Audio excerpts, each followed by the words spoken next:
dole mu fitar da wannan bayanin domin kada mazan mu su dinga kashe kansu da sunan yin. Idan ka duba sachet ɗin wannan ƙwayar tablet, ita ce haigara ko bega, yana dai da sunaye daban-daban, haka ma launuka kala-kala.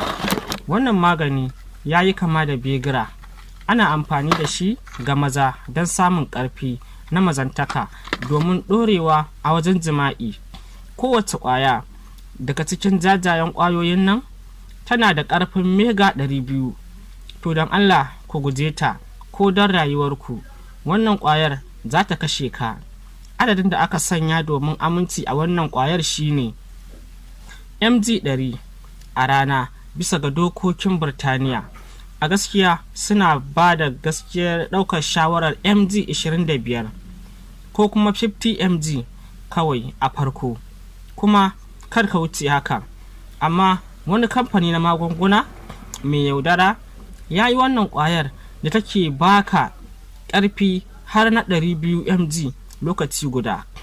Wannan magani yana da haɗari sosai. Yana da haɗari sosai wannan magani.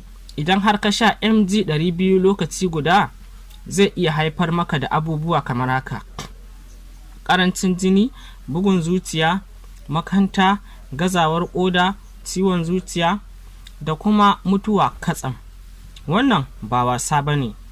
Adadin da ya wuce na sildenafil zai iya sa jininka ya karkata daga gaɓoɓin jiki masu mahimmanci kamar zuciya, ƙwaƙwalwa da kuma ƙoda, wanda zai iya haifar da bugun jini, gazawar ƙoda ko ma mutuwa.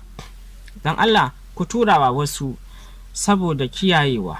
In kunne ya ji, sai an jima. Liking, following, share and subscription.